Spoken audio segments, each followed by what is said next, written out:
Hey PvC, it's Andy Cloudy Milder.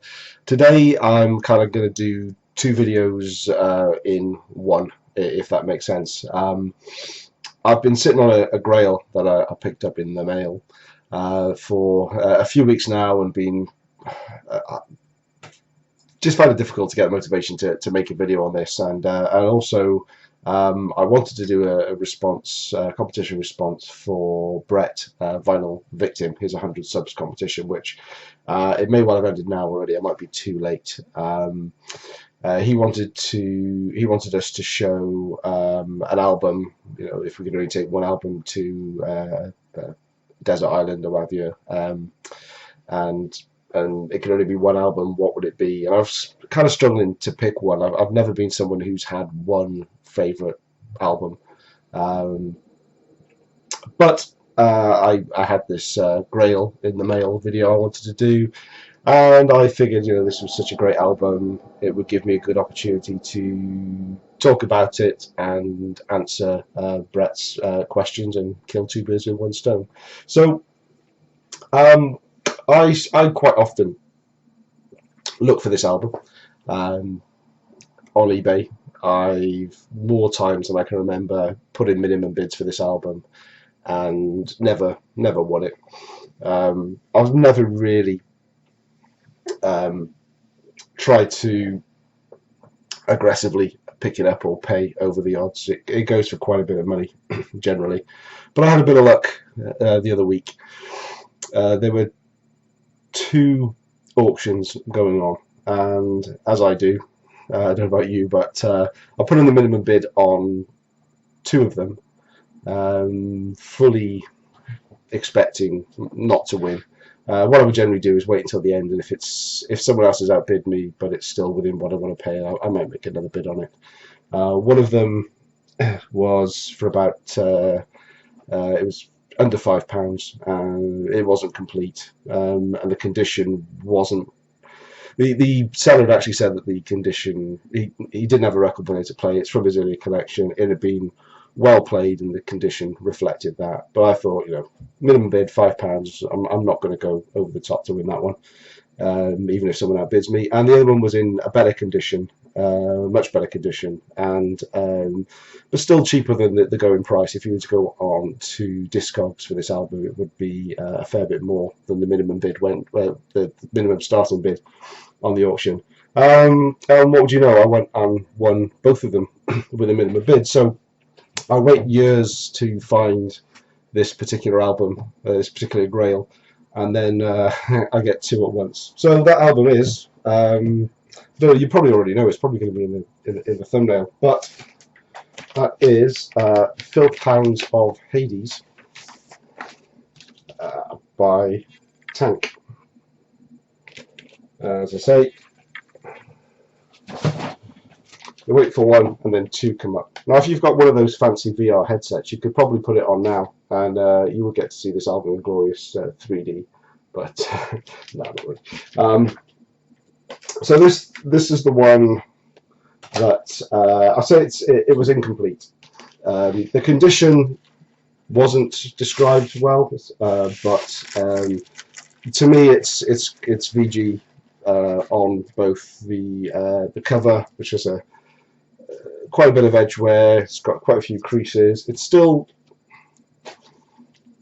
in the shrink. Oh no, this was on. This is in the shrink. So the condition's certainly playable. The record itself has got a lot of superficial scratches on it, but it plays really well. It doesn't actually, you know, the crackling, you can't hear over the sound of the music just between the tracks, and especially at the start and the end. But I cleaned it up, and it's a perfectly good record to have for the collection. And I'd say it's not complete because see here, there's a type sticker on that, so there's a free live single. So I ended up getting this for a £5. Went onto eBay and found a copy of the single as well. So this is Don't Walk Away Live and The Snake, and so this is taken from the tour that it did with Motorhead.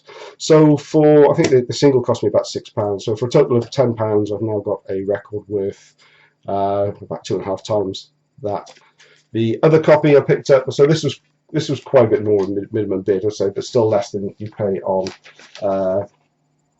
Discogs. This one did come with the single, and the condition of this one is actually still in the shrink, but looking at how tight the shrink is on here, I would guess that it would probably pull half the cover off if I did try and remove it. So I'm gonna keep it on, but the cover itself is, I'd say VG plus, because it's a little worn, a little dinked on the edges, but in terms of the print and the shininess and the no seam splits or particular edge wear, it's, you know, as close to near mint as you're going to get.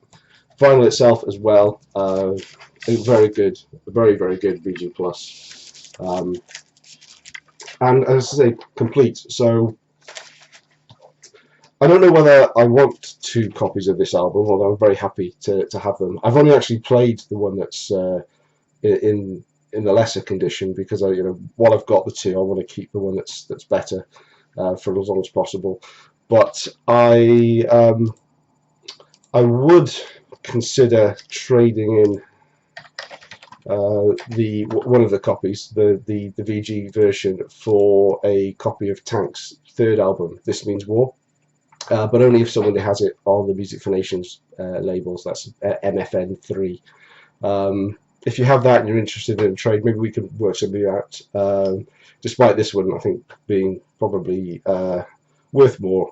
As I say, it's if I can find a great copy of This Means War, I'd consider doing a trade. So yeah, so that was the Grail. I'm purposely not saying too much more about the record, because I'm going to flip into the second part of the video, the 2-for-1 bit, and cover the questions that Brett wanted us to in his competition. So if you don't know Brett's channel, I'll leave a link below. Great guy, very new to the VC. Again, through his competition, I'm just looking now, he's up to 177 subs, so he's going to be well on the way to 200 already. Great taste in music, showing his vinyl metal collection. At the moment, I see he's uploaded the video today, I think, or yesterday, J&K of his collection. So if you've not checked out his channel, he's got a great opinion on music, great taste in music. Go check him out. So let's jump into it. So he wanted us to pick an album and talk about it, and there was various questions, or not questions, various facts he wanted us to say about this album. So my album is, I say it's one. I would be happy if I was on Desert Island and this is all I had. This is absolutely superb album. This is Filth Hounds of Hades by Tank, released in 1982 on Camouflage Records. There's the label. The band Tank is made up of founding members of Algie Ward on vocals and bass, and brothers Peter Brabs on guitar and Mark Brabs on drums. Algie Ward, for a brief time, was in punk band The Damned. So this being kind of early new wave of British heavy metal around 1982. The sound on this certainly has a punky edge to it. It's raw, it's fast. You can see why they were touring with Motorhead, but also another reason why they were touring with Motorhead is that Fast Eddie Clarke produced this album, and that's one of the other things you want to do. Who's the producer? Engineer is a guy called Will Reed Dick, who again has got, I had to look him up, actually I never heard of him before, but he's got a good track record with other heavy metal bands. It was recorded at Rampart Studios in London. You want to know who it was mastered by, but I haven't got a foggiest, to be honest with you. I even tried to look it up on Discogs and on Wikipedia and what have you. It does say the tape operator was Neil Hornby, so I don't know if that's the same thing, but you'll have to have that answer instead.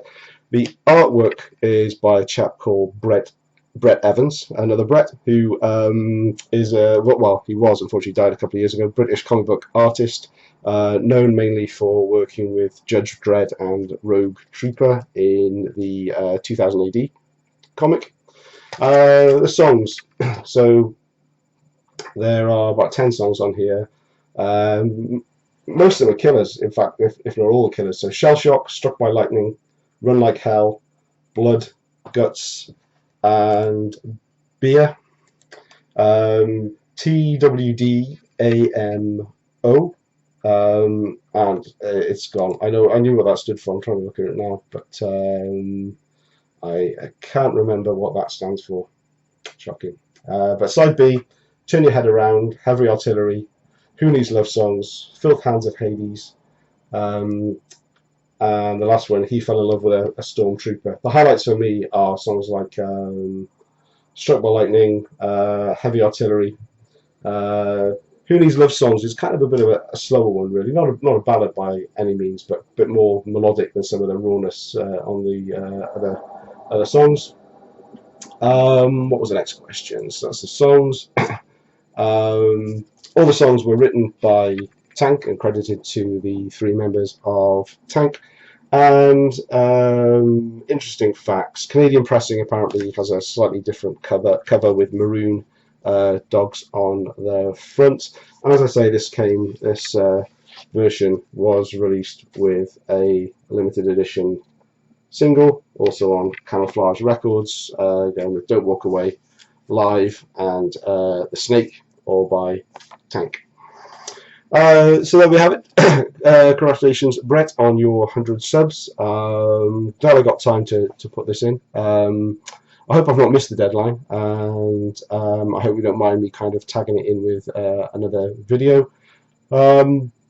Good luck with your competition, and you've had loads of entries, so good luck to everybody that's been in it so far.